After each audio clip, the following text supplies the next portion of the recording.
हरिशरण हरि ओम तत्सत। श्रीमते रामचंद्राय नमः।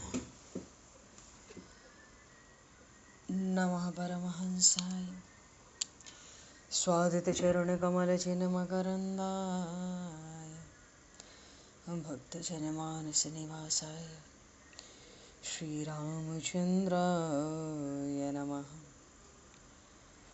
वंशीविभूषितकरान्नवनीरदाभात् पीताम्बराधरुणबिम्बफलाधरोष्ठात् पूर्णेन्दुसुन्दरमुखादरविन्दनेत्रात् कृष्णात् परं किमपि तत्त्वमहं न जाने। वसुदेवसुतं देवं कंसचारूढमर्दनं देवकी परमानन्दं कृष्णं वन्दे जगद्गुरुं।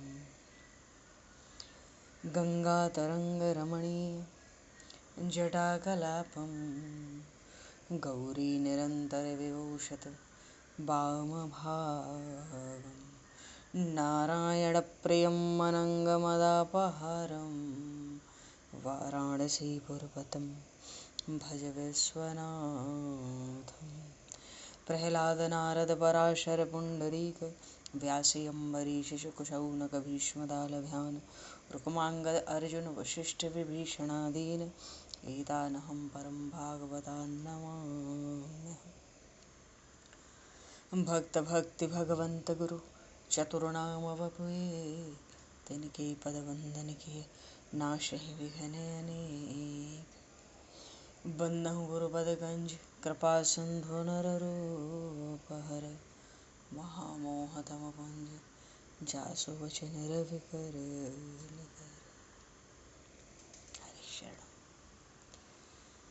गोविंद जय जय गोपाल जय जय गोविंद जय जय गोपाल जय जय राधारमण हरि गोविंद जय जय राधारमण हरि गोविंद जय जय।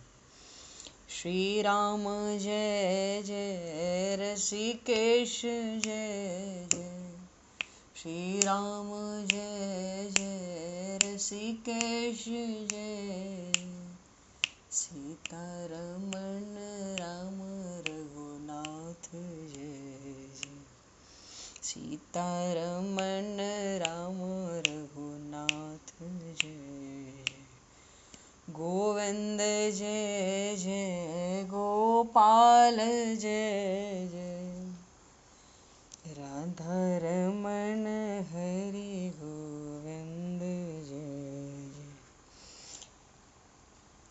श्री राम जय जय ऋषिकेश जय जय सीतारमण राम रघुनाथ जय जय राधारमण हरि गोविंद जय जय सीतारमण राम रघुनाथ जय जय। बोली श्यावर रामचंद्र भगवान की जय। समूह राम दरबार की जय। श्री राधे कृष्णचंद्र भगवान की जय। श्री भागे बहरलाल की जय। श्री वृंदावन प्रेम धाम की जय। श्री पंडरीनाथ भगवान की जय। सब संतन की जय, सब भक्तन की जय, समस्त वैष्णवन की जय, समस्त पूर्वाचार्य चरणन की जय, समस्त संप्रदाचार्यन की जय। श्री सद्गुरुदेव भगवान की जय। गंगा मैया की जय, जमुना मैया की जय, सरजू मैया की जय, गौ माता की जय, तुलसी माता की जय, पृथ्वी माता की जय, काशी महारानी की जय। जय जय श्री सीताराम, जय जय श्री राधे श्याम। नमः पार्वती पतये हर हर महादेव। अनंत कोटि ब्रह्मांड नायक सर्वेश्वर पूर्ण परात्पर ब्रह्म असंख्य कल्याण गुणगण निलय भक्त वांछा कल्पतरु शरणागत वत्सल भक्त वत्सल दीनबंधु दया सिंधु यदुवंश में अवतंस लीला पुरुषोत्तम योगेश्वर भगवान श्री कृष्ण की महती कृपा करुणा से एवं महापुरुषों की भावमयी सन्निधि में, साथ ही आप सभी श्रद्धालु भक्त वैष्णवों की मंगल सन्निधि में, मानव जीवन का सर्वोत्कृष्ट फल भागवत गुणगान, भगवत गुण चिंतन का आनंद हम सभी आज से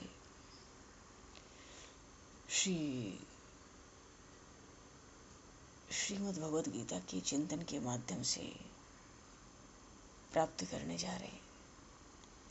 सर्वप्रथम आप सभी भक्तजनों के श्री चरणों में भगवत भाव से सादर वंदन, सादर नमन। आप सभी को यथा योग्य जय श्री राम, जय जय श्री राधे, हरि शरणम, जय श्री जय हो।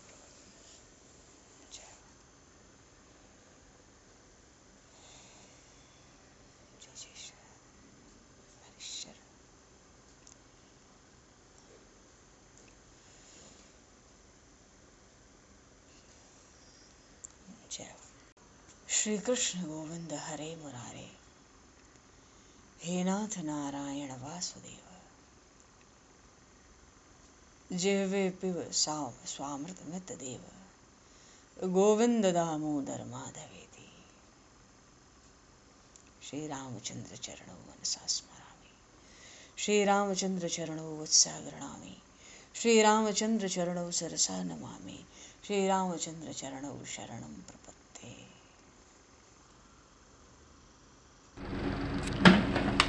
पूर्व प्रसंग में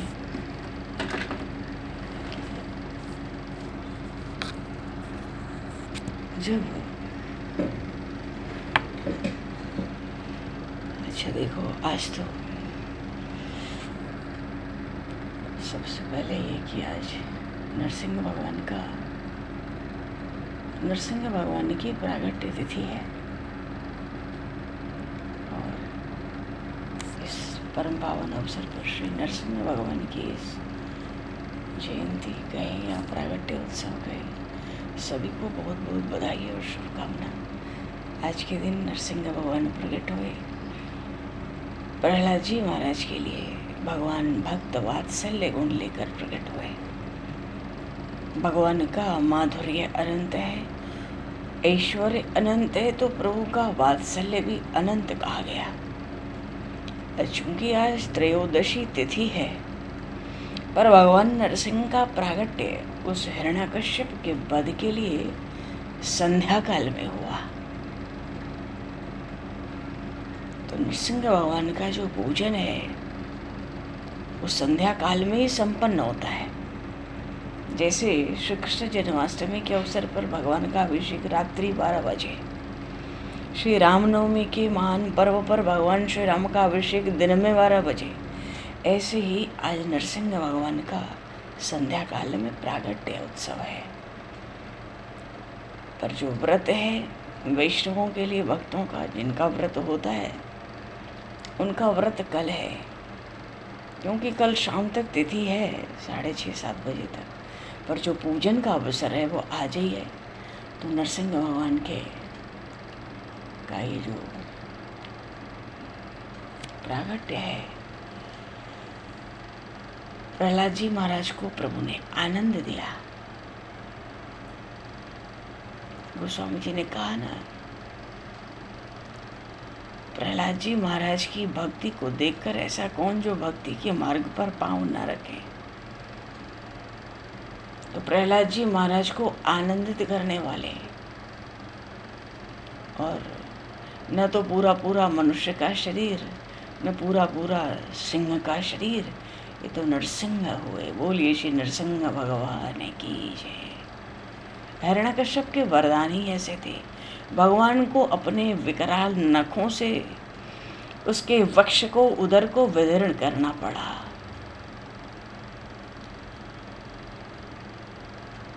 ऐसे भगवान नरसिंह के श्री चरणों में नमस्ते नरसिंहाय प्रहलाद आलादायिने। और प्रहलाद जी महाराज को आह्लादित करके भगवान ने समस्त भक्तों के हृदय को आह्लादित कर दिया। वैशाख शुक्ल चतुर्दशी तो पूजन आज और व्रत कल, ऐसे ऐसे संयोग हो जाते हैं। एक बात और विलक्षण है, भगवान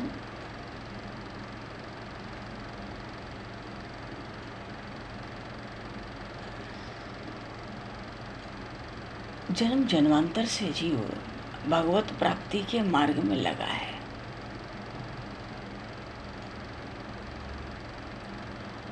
और जीव को भगवत प्राप्ति नहीं हो पा रही है।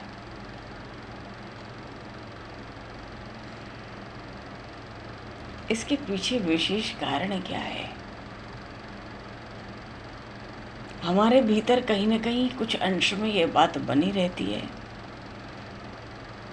कि हम संसार का भी सुख पूरी तरह से न छोड़ें, संसार के भोग पूरी तरह से न छोड़ें और परमात्मा की प्राप्ति भी कर लें।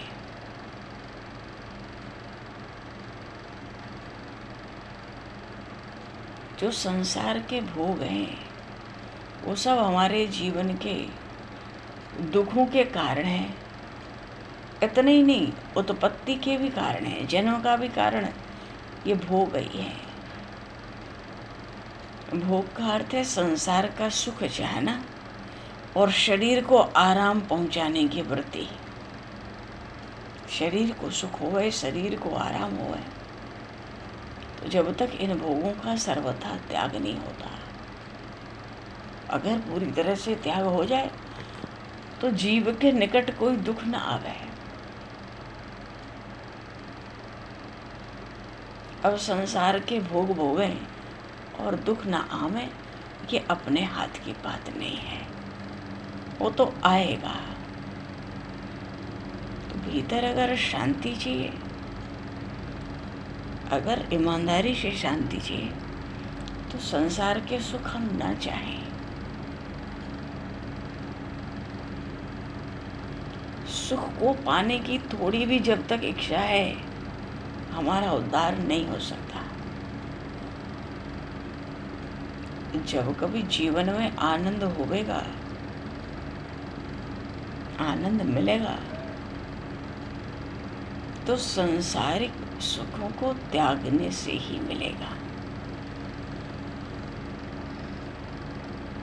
देखने में तो लगेगा कि हम संसार के सुख का त्याग कर रहे हैं, पर वस्तुतः हमें अनुभव होगा कि हमने संसार में सुख का त्याग नहीं किया, दुख का त्याग किया है।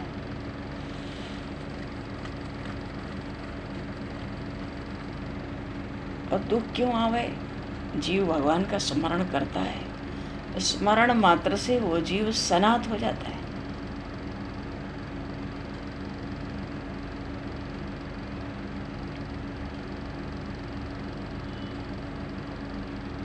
जीव जब भगवत चर्चा करता है, सुनता है, तो वो फिर संसार में रहता ही नहीं, उसका तो दूसरे राज्य में प्रवेश हो जाता है। सत्संग करते करते जीव के भीतर बड़ा भारी परिवर्तन हो जाता है, क्योंकि भगवान श्री राम की वाणी ही है, सन्मुख हो ये जीव मोहि जबहि, जन्म कोटि अघर नाशहि तबहि। जीव जब भगवान के सन्मुख हो जाता है, सन्मुख तभी होगा जब संसार के सुख को त्यागेगा। पहले दोनों बात नहीं होगी, दिन और रात एक साथ नहीं होते हैं, सुख दुख एक साथ नहीं रहते हैं, ज्ञान अज्ञान एक साथ एक जगह नहीं रह सकते। परमात्मा की प्राप्ति का दृढ़ संकल्प करके जब जीव संकल्प करते भीतर से निश्चय करके जीव प्रभु के सन्मुख होता है, तो प्रभु कहते हैं करोड़ों जन्मों का पाप नष्ट हो जाता है। उसके भीतर निश्चित हो जाता है ना, अब परमात्मा की ही प्राप्ति करनी है, अब तो तत्व ज्ञान प्राप्त होना है, अब तो भगवान का प्रेम प्राप्त करना है, अब तो भगवान के दर्शन करने हैं, अब तो जीवन मुक्त होना है। मनो हर तरह से जीवन का एक ही लक्ष्य हो जाए, तब तो ये बात हो कि हम भगवान के सन्मुख हो गए।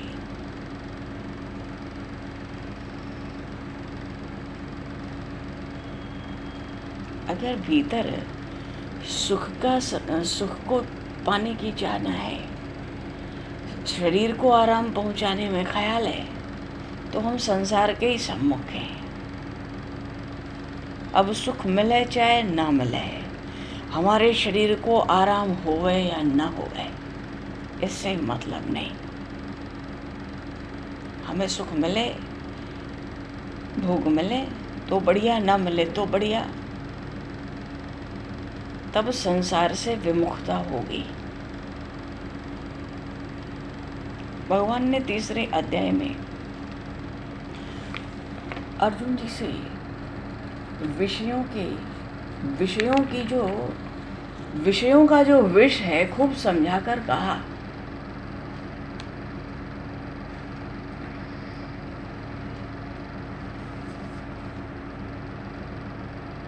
क्योंकि इंद्रियों को जो इच्छा होती है, हम सोचते हैं बस उसको वही सुख दे दो,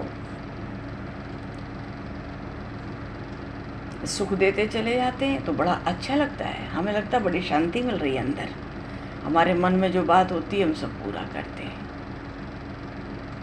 ये विषय तो ऐसे हैं कि अच्छे भले आदमी के वेश में कोई धोखेबाज मिल जाए, अरे जो भवसिंधु में डाले वो धोखा ही तो दे रहा है। शरीर तो रहेगा नहीं अपना, है ही नहीं, किसी के साथ रहा है क्या? संसार रहेगा नहीं अपना। जो यहाँ से गए शरीर संसार को छोड़कर गए।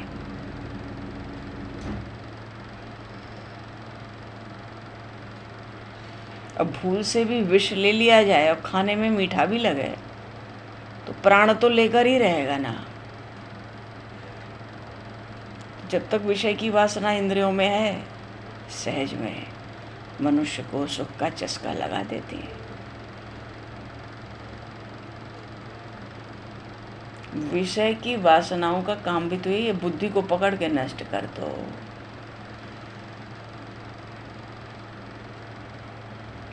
सारा धन लूट लेते हैं ये विषय, संसार के सुख और शरीर का आराम, तो यही दोनों दुख के कारण हैं। ये दो बात निकल जाए तब हम ठीक से प्रभु की शरण हो सकें, सम्मुख हो सकें। सन्मुख हो जीव मोहि जगहि, जन्म कोटि अगनाशहि तबहि।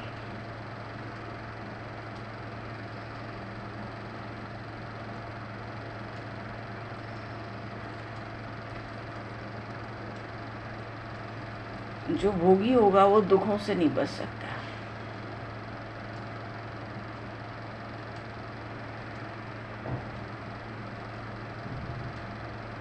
तो कर्म हो या कर्म का फल हो, सब तो जड़ हैं, प्रकृति के ही कार्य हैं।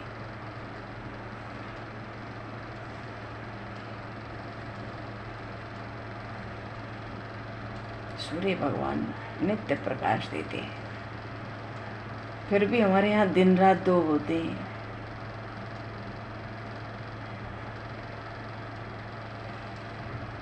इसलिए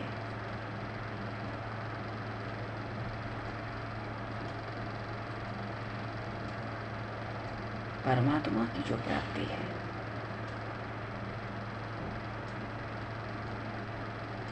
प्राप्त करने योग तो परमात्मा ही है, और वो प्रभु को प्राप्त कैसे करें सो ही जाने जिन देव जनाई।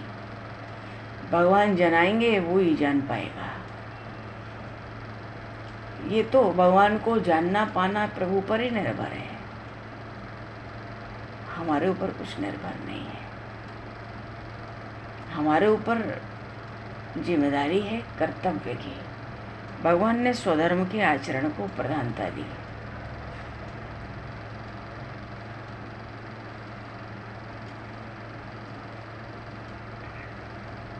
हम भगवान के अंश हो जाएं। हम भगवान के अंश हैं। अभी इसी यहीं पर, इसी प्रसंग पर भगवान इस प्रसंग को ले रहे हैं। किनको किनको मेरी प्राप्ति हुई और कैसे हुई।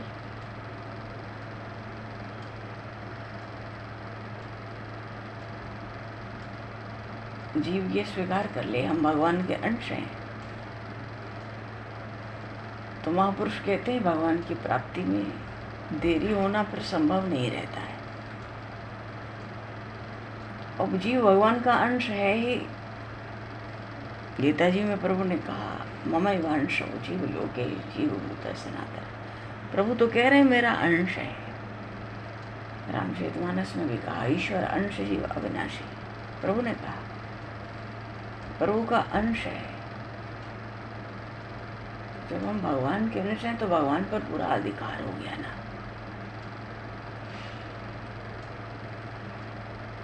अब भगवान पे जैसा अधिकार होगा दूसरी किसी वस्तु पे हो नहीं पाएगा। भगवान सबके परम पिता है। माता दाता पितामह पितासि लोकस्य चराचरः। चराचर सबके परम पिता है।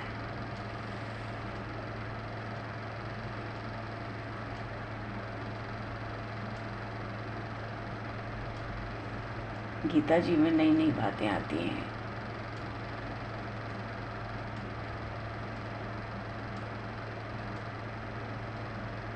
गीता जी तो कहती है तुम तैयार हो जाओ, निश्चय कर लो तुम्हें परमात्मा की प्राप्ति करनी है। वासुदेव सर्वम को ही स्वीकार करो। पहले आनंद होगा।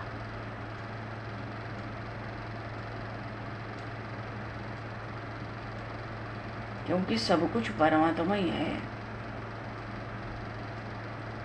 पूर्व प्रसंग में प्रभु ने कहा कि अर्जुन तेरे मेरे अनेक जन्म हुए, तुझे याद नहीं है, मुझे याद है। मुझे सब याद है, तुझे कुछ भी याद नहीं है।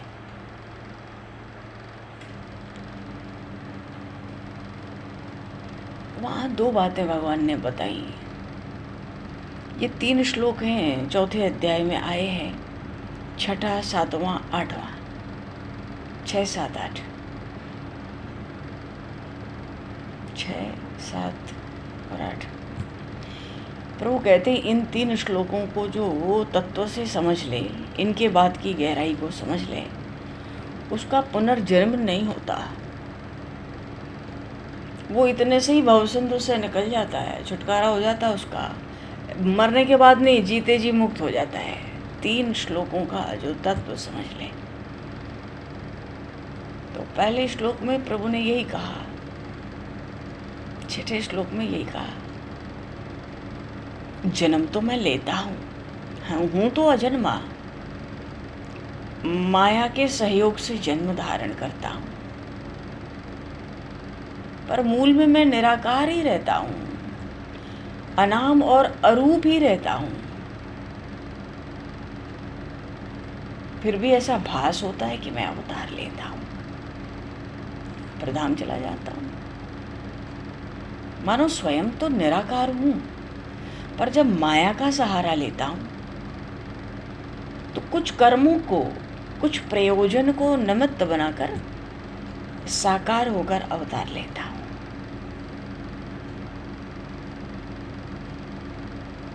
मानो स्पष्ट है। प्रभु अर्जुन जी से कह रहे हैं मुझे अपने समान जन्मने मरने वाला ना समझना। तुम्हारी तरह कर्म नहीं करता हूँ। तुम तो युद्ध में खड़े होकर कहते हो युद्ध नहीं करूँगा, मैं तो सब करता हूँ स्वधर्म का। धर्म की स्थापना, अधर्म को उखाड़ फेंकना मेरा काम है, पर मैं अपने को कर्ता नहीं मानता हूँ कर्म का। अर्जुन जी कहते थे ना मैं युद्ध नहीं करूँगा। प्रभु इस मैं को ही तो हटाना चाहते हैं। प्रभु कहते हैं अवतार लेता हूँ कुछ कर्मों को निमित्त बनाकर, किसी प्रयोजन से कर्म करते भी अलिप्त रहता हूँ। तो मानो जन्म अजन्मा थे पर जन्म लिया, नाम रूप नहीं था उस ब्रह्म का, उसने नाम रूप धारण किया। कर्म शून्य होते हुए भी उसने कर्म किया, निष्क्रिय होते हुए भी कर्म किया, पर उन कर्मों में लिप्त नहीं हो गई।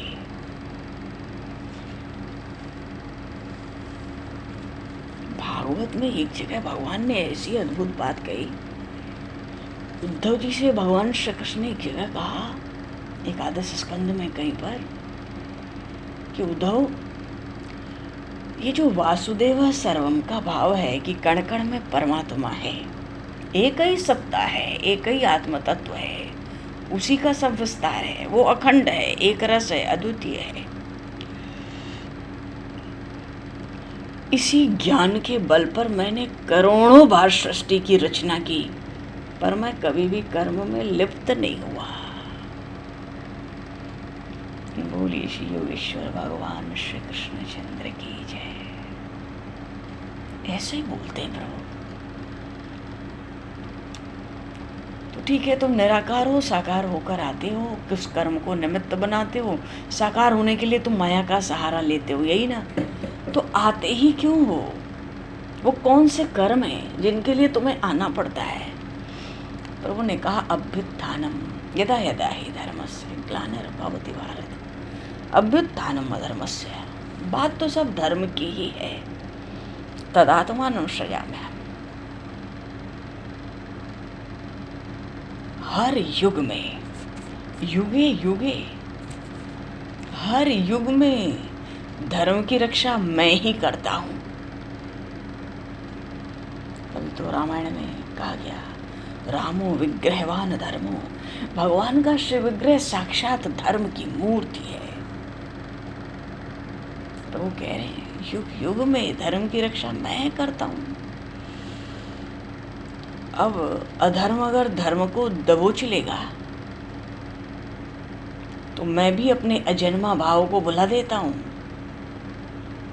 अपने अनाम होने, अरूप होने के स्वरूप को भुला देता हूँ, मानो एक तरफ रख देता हूँ, और अपने उस ब्रह्म तत्व को, निराकार तत्व को सुरक्षित रख के अवतार लेता हूँ। तुम्हारा जब आ जाते हो तो उस समय क्या होता है? जब आप अवतार लेते हो उस समय जगत में क्या होता है, क्या दिखता है, क्या मालूम पड़ता है?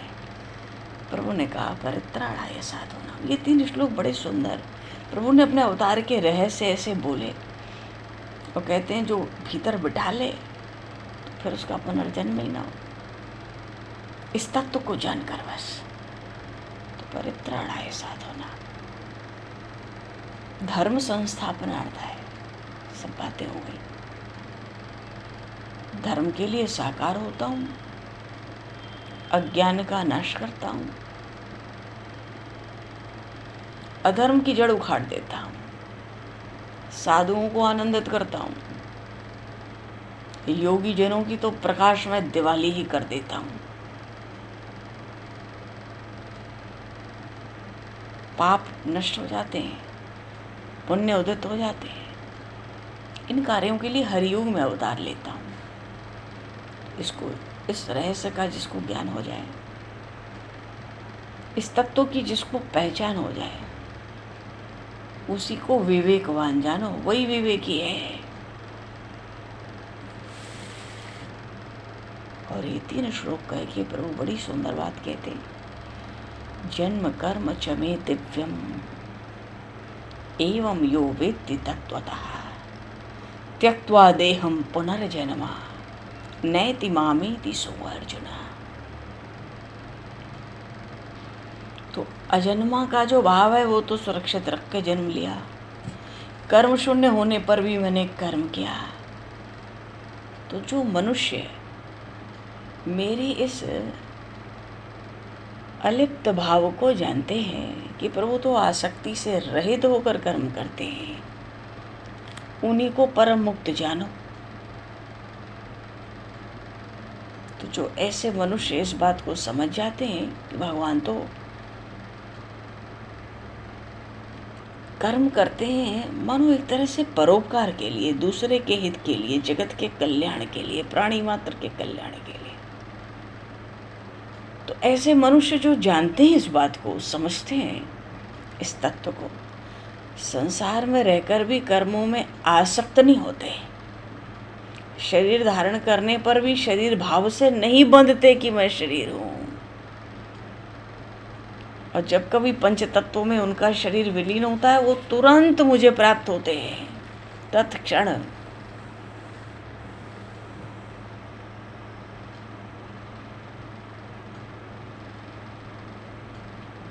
कामना से रहित होते हैं। वीतराग भय क्रोधा मन्मया माम उपाश्रितः बहवो ज्ञान तपसा पूता मदभाव मांगता। तो जो ऐसे मनुष्य हैं वो राग द्वेष क्रोध के मार्ग से नहीं जाते, मेरे स्वरूप में लगते हैं, केवल मेरी सेवा के लिए जीवन धारण करते हैं, भीतर भीतर आत्मज्ञान से संतुष्ट रहते हैं। विषयों में जो उनका प्रेम है वो नष्ट हो चुका होता है, वो तेज की राशि होते हैं अपने में, वो ज्ञान के स्थान बन जाते हैं, स्वयं तीर्थ रूप रहते हुए अन्य तीर्थों को भी पावन कर देते हैं। तो सहज ही मेरे स्वरूप को प्राप्त हो जाते हैं।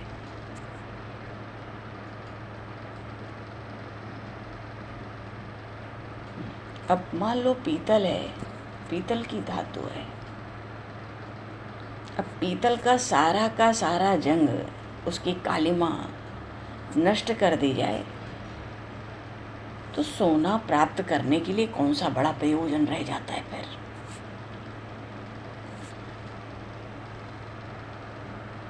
मानो जो यम नियम से तप कर ज्ञान में खरे हो गए, अब वो मेरे स्वरूप को प्राप्त न कर लें तो फिर कौन प्राप्त करेगा।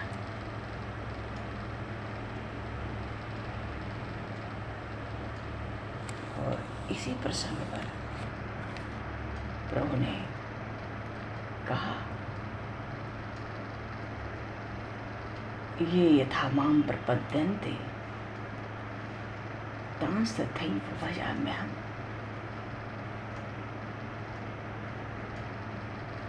अर्जुन जी में अच्छा एक बात और थी, वो कह रहे थे ना प्रभु से, आप जैसे आसक्ति से रहित होकर अवतार लेके कर्म करते हो, ऐसे और भी लोग हैं, कोई प्रमाण है। प्रभु ने कह दिया, हाँ, जो ज्ञानी महापुरुष भक्त मुझ में तल्लीन है, जो भक्तजन मेरे आश्रित हो गए हैं, ऐसे बहुत से मनुष्य हुए हैं जो ज्ञान से मुझे प्राप्त हो चुके हैं। जो ज्ञान से नहीं हुए, बहुत से ऐसे हुए जो मेरे जन्म और कर्म की दिव्यता के रहस्य को, तत्व को जान के पवित्र हो गए और राग भय क्रोध से रहित हो मुझे पा लिए। महात्मा अर्जुन कहते हैं कि किस भाव से आपकी शरण होते हैं ऐसे लोग जो आपको सहज ही प्राप्त कर लेते हैं, उनका भाव क्या होता है। तब भगवान ने कहा,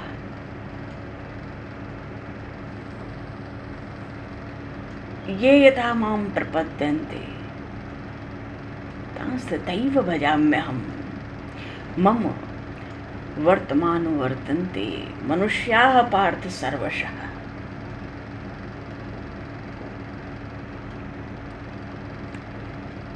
अर्जुन, पार्थ, मनुष्याः पार्थ सर्वशः, हे पार्थ, जो मनुष्य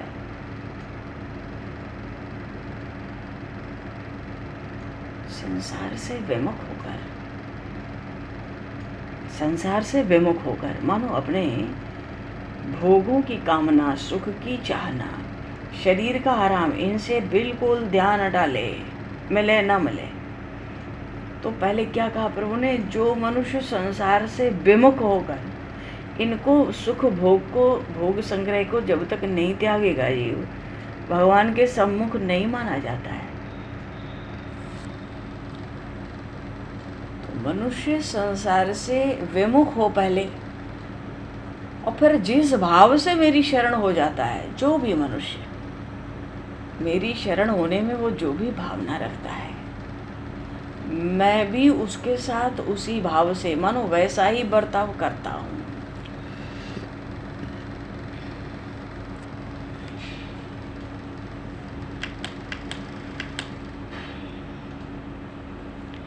ये यथा माम प्रपद्यन्ते तांस तथैव भजाम्यहम्। जो जिस भाव से आए रहे, मैं भी वैसा ही बर्ताव करता हूँ।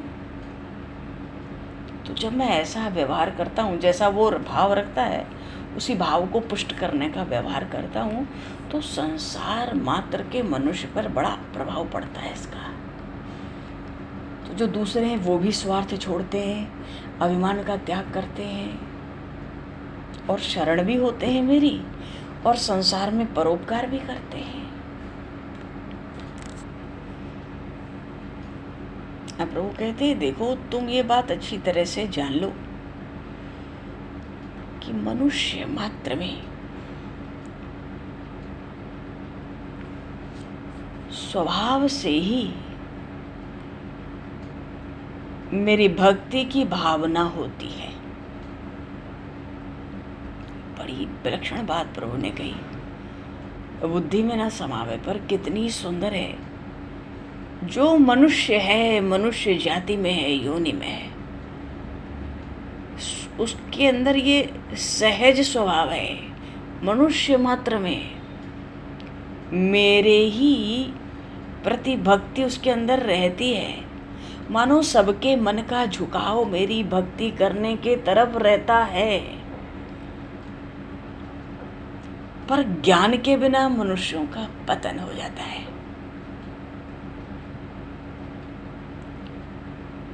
तो कौन सा ज्ञान है जिसके अभाव में मनुष्यों का पतन हो जाता है और वो भगवान की भक्ति को मनुष्य मात्र पुष्ट नहीं कर पाता?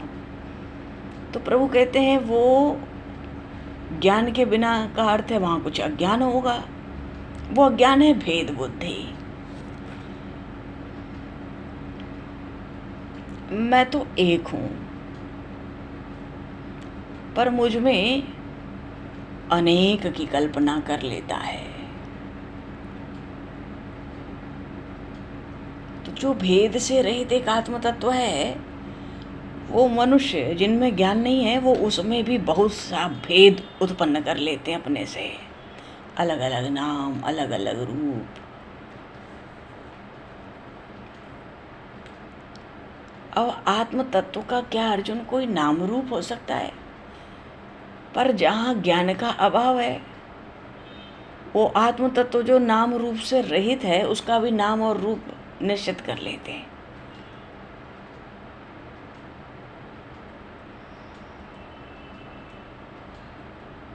और जो चर्चा का ही विषय न बन सके, उसको देव, उसको देवी कहने लगते हैं। अरे आत्मस्वरूप तो सर्वत्र सर्वदा एक समान रहता है। तो उस तत्व में ना इन लोगों को अपने मन की खराबी के कारण कोई बढ़िया मालूम पड़ता है, कोई बुरा मालूम पड़ता है, कोई ऊंचा मालूम पड़ता है, कोई नीचा मालूम पड़ता है। कहीं राग करते हैं, कहीं द्वेष करते हैं। अर्जुन, अद्वितीय आत्म तत्व में ये भेद की सृष्टि तो पागलपन है। तो ये जो भेद बुद्धि प्रकट हो गई इस प्रपंच के विलास की, उस भेद बुद्धि ने ज्ञान का नाश कर दिया। और नहीं तो मनुष्य योनि में मनुष्य मात्र मेरी भक्ति की ओर उसका झुकाव सहज है।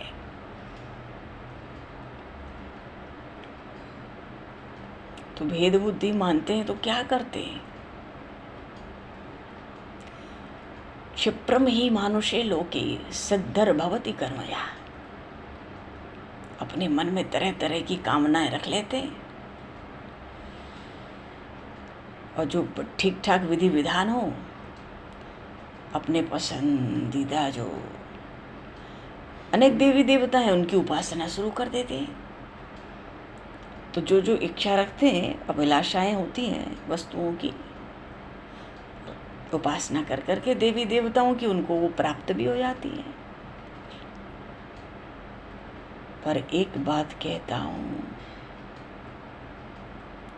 क्षिप्रम ही मानुषे लोके सिद्धिर्भवति कर्मजा। भगवान यहाँ पे कर्म की जितनी उपासना है सबका रहस्य प्रकट कर रहे हैं। कह रहे हैं एक बात तो तुम अच्छी तरह से समझ लो, ये जो देवी देवताओं की उपासना से जो वस्तु प्राप्त होती है ये सब उस मनुष्य के किए हुए कर्मों का ही फल होता है। और जो कहता हूं वो निर्विवाद रूप से सत्य है, क्योंकि कर्मों के अलावा, खुद के कर्मों के अलावा यहाँ न तो कोई किसी का दाता है, न कोई ग्रहीता है, न कोई कुछ दे सकता है, न कोई कुछ ले सकता है। देना लेना तो कर्म की गति है, क्योंकि फल देने वाले तो संसार में केवल और केवल कर्म हैं। अरे भूमि में जो उगता है वही तो उगता है ना जो बोया जाता है। दर्पण में देखेंगे खुद को तो प्रतिछाया ही तो दिखेगी, प्रतिबिंब ही तो दिखेगा। जो व्यक्ति दर्पण के सामने नहीं है वो दिख जाएगा क्या दर्पण के भीतर? तो अगर फल प्राप्त है किसी उपासना से तो वो तो केवल कर्म का ही फल है, कर्म के अलावा कोई फल देता ही नहीं है।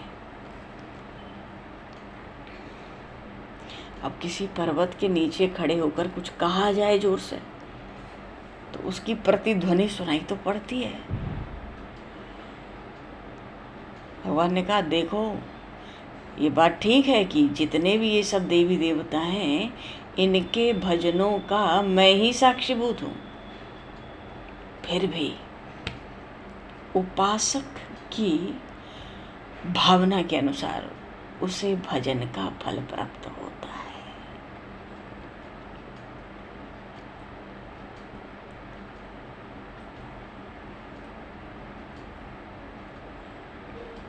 चातुर्वर्ण्यम,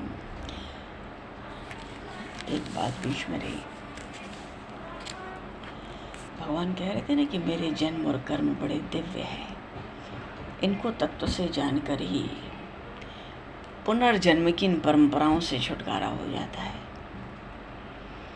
तो भगवान के जन्म कर्म दिव्य हैं, इसके तत्व को कैसे जाना जाए कि कर्म के बंधन से इन 84 लाख योनियों से भी जीव का छुटकारा हो जाए। भगवान श्री राम जब रावण से युद्ध कर रहे थे तो जब रावण युद्ध में आया था, विभीषण जी ने देखा रावण युद्ध में आया है। उन्होंने प्रभु की ओर देखा और देख के कहते हैं रावण रथी विरथ रघुवीरा, प्रभु आपके चरण में कोई पद त्राण नहीं, चढ़ने के लिए कोई रथ नहीं, इस वीर बलवान रावण को कैसे जीतोगे? भगवान ने उपदेश भी दे दिया, सुना भी दिया कि शत्रु को जीतने के लिए रथ ही कुछ और होता है। बड़ा सुंदर प्रसंग है। वहां उस प्रसंग के पीछे एकदम आखिरी में प्रभु ने कहा जीत सके संसार रिपु,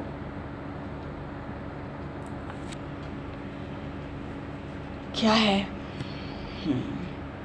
भगवान ने संसार को अजेय कहा। संसार को जीतना सबसे कठिन है।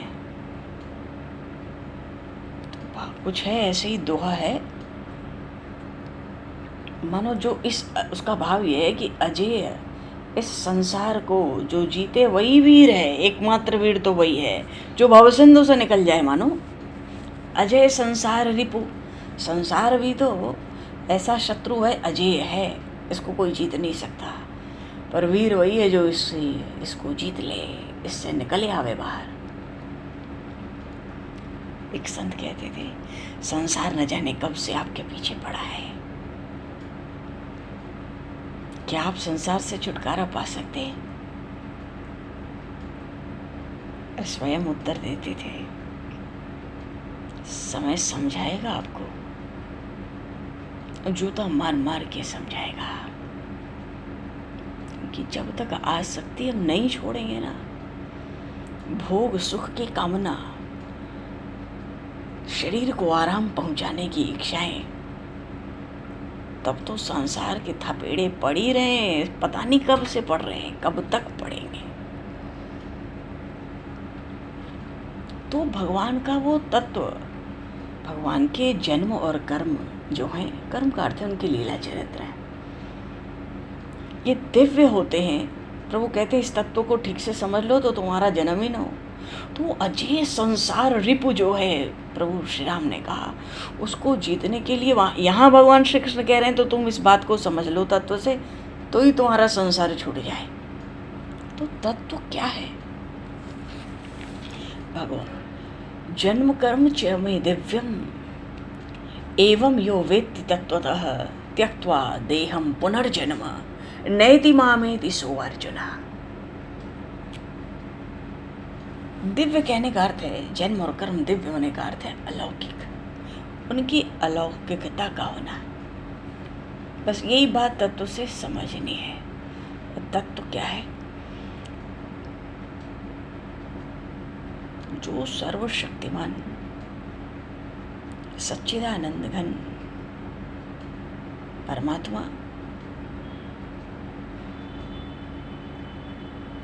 अजन्मा है, अविनाशी है, समस्त प्राणियों की परम गति है, वो ही सबका परम आश्रय है, वो ही सबका हितकारी है।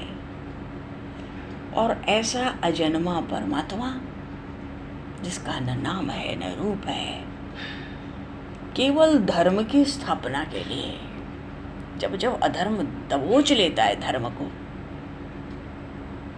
और फिर संसार का भी उद्धार करना है, भगवान लीला चरित्र करके जाते हैं, एक आदर्श चरित्र की स्थापना करते हैं, संसार आज तक उनको गाता है।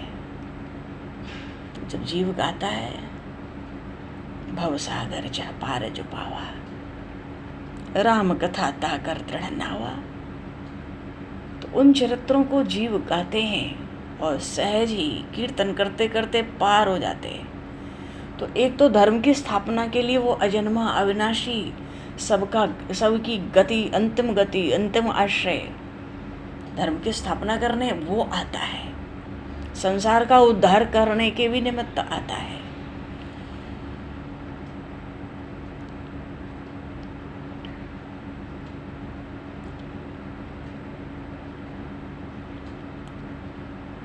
तो उद्धार करने के लिए, धर्म की स्थापना के लिए वो प्रभु कैसे आते हैं? अपनी योग माया से सगुण रूप होकर प्रकट होते हैं।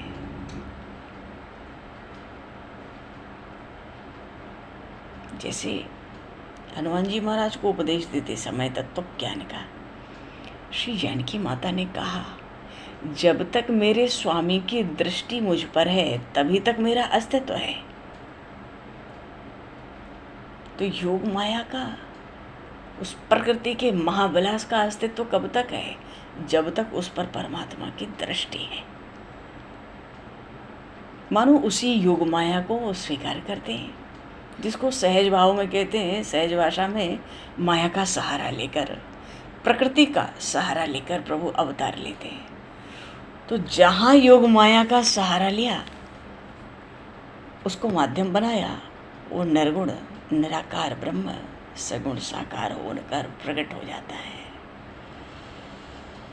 क्योंकि सगुण होना और साकार होना वो तो निर्गुण है, प्रकृति के सब गुणों से परे है। यही तो योग माया का कार्य है। भगवान की माया कैसी है? जैसे कमरे में कोई लाइट जला दी गई, तो जब तक अंधेरा था कुछ दिखा नहीं, लाइट जल गई, बल्ब जल गया, प्रकाश हो गया, तो सब वस्तुएं दिख रही हैं। ये तो भगवान की चेतना है, सत्ता है, प्रभाव है। लेकिन जो बल्ब जलता है, कभी आकर कोई कहे कि भाई हम तो तुम इस प्रकाश को थोड़ा ऐसा करो तो मैं इसमें तो जादू का प्रकाश भर दूं। ये जादू का प्रकाश डालने वाली भगवान की योग माया है। फिर तो ऐसा प्रकाश हो जाता है इस बल्ब के अंदर कि वो योग माया जो चाहती है वही दिखता है, जो वस्तु कमरे में रखी वो नहीं दिखेगी। पर बल्ब तो वो परमात्मा ही है। अब प्रकाश उसमें जैसा भी प्रकट कर दे भगवान की माया, माया सब सी माया माँ हूँ, वही तो सब कुछ है। तो योग माया से प्रभु धर्म की स्थापना और संसार का उद्धार, परित्राणाय साधूनां विनाशाय च दुष्कृताम्, धर्म संस्थापनार्थाय संभवामि युगे युगे युगे, हर युग में प्रभु कहते हैं मेरे काम है।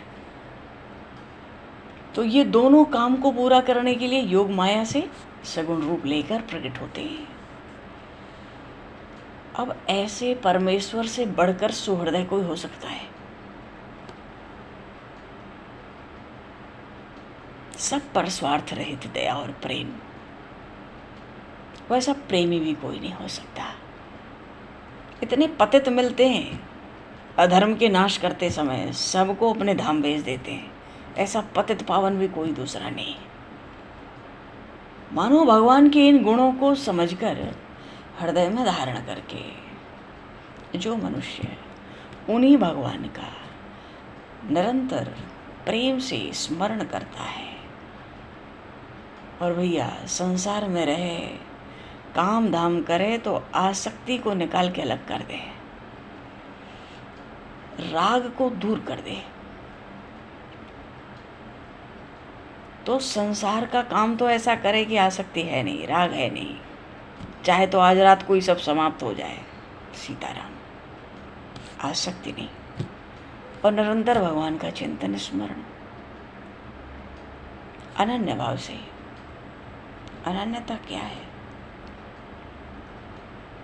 भगवान ही हमारी परम गति है, भगवान ही हमारे परम आश्रय हैं, भगवान ही हमारे परम हितकारी हैं, भगवान ही हमारे सर्वस्व है। ये अनन्यता है। और प्रेम से निरंतर चिंतन, संसार के व्यवहार में राग की समाप्ति। तो मैं मेरा कहाँ बचा, तू तेरा कहाँ बचा, बस इतनी बात समझ आ जाए, यही भगवान को तत्व से जानना है।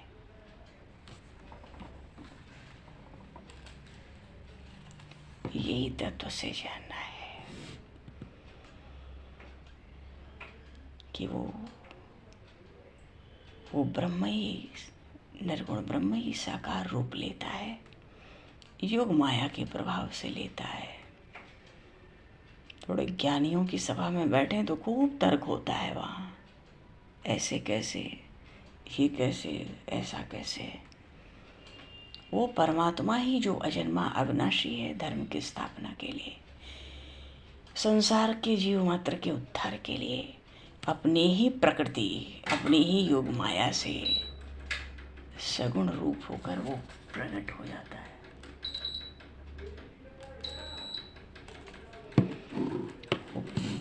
प्रकट हो जाता है। तो उनसे बढ़कर कौन है? अगर वो अवतार नहीं लेते तो इस धरती पर, इस पृथ्वी का क्या हाल होता? 71 चतुर्युगी तो रावण अकेले रह गया। तो जो सृष्टि उत्पन्न करता है, भाई जिसका घर है वही तो संभाल करेगा ना। तो ऐसे जो बड़े उदार गुण और शील के बल के भंडार प्रभु जो कर्म करते हैं दूसरों के हित के लिए, उसमें अपना स्वार्थ, आसक्ति, राग, ये सब लिप्तता, ये सब प्रश्न ही नहीं है, शब्द ही नहीं है, वहाँ इनका प्रवेश ही नहीं है। क्योंकि परमात्मा तो हर दृष्टि से निर्विकार है, प्रकृति के हर गुण से परे है, उसमें ये सब कोई चीज़ हो ही नहीं सकती। तो ऐसे परम उदार भगवान का प्रेम से निरंतर चिंतन, और संसार में कोई आसक्ति नहीं। ये संसार रहे चाहे ना रहे, ये दिन को समाप्त हो जाए चाहे रात को हो जाए, चाहे 100 वर्षों में हो जाए, अपनी दृष्टि उधर से हट जावे। ये भगवान की सम्मुखता है। संसार से विमुख हुई हम तब होंगे जब संसार के सब सुख को भीतर से त्याग दें, अपने शरीर का कोई सुख आराम कल्पना में भी न लावें और निरंतर ये वृत्ति रखें कि हमें तो भगवान की प्राप्ति करनी है, हमें तो भगवान का तत्व प्राप्त करना है, हमें तो शेष जीवन परमात्मा की सेवा में लगाना है, मुझे तो जीवन में जीवन मुक्त होना है। तब जीव भगवान के सम्मुख कहलाएगा। बिना संसार को छोड़े भीतर से वो सम्मुखता नहीं कहलाती। प्रभु ने कहा ना, सन्मुख होए जीव मोहि जबहि, जन्म कोटि अगर नाशहि तबहि। तो सन्मुख होने का प्रश्न तब है जब संसार से हम विमुख हों। और वैसे फिर भगवान के भजन में, उनके चिंतन में ऐसी शक्ति, ऐसा स्मरण भी है कि जब भाव में अनन्यता आती है तो जीव को भगवान स्वयं संसार से बचा कुचा भी छुड़ा लेते हैं। पर वहाँ पर भगवान परीक्षाएं लेते हैं। और जो ज्ञानी है वो पहले संसार से विमुख होकर फिर भगवान के सन्मुख होते हैं। तभी तो प्रभु ने कहा होगा ना, ये यथा माम प्रपद्यन्ते तांस्ति भजाम्यहम्। जो जिस भाव से शरण लेता है उसको उसी भाव से संतुष्ट करता हूँ। बोली श्री भक्तवत्सल भगवान की जय, भगवान श्री कृष्णचंद्र की जय, भक्तराज अर्जुन जी महाराज की जय, श्रीमद् भगवद गीता जी की जय। भगवान समय को तुष्टगत करते हुए आप दो पल नाम बोलो और हम वाणी को विराम करें। गोविंद जय जय गोपाल, गोविंद जय गोपाल जय। आधार मन हरि गोविंद जय जय, राधा रमण हरि गोविंद जय जय। श्री राम जय जय, रसिकेश जय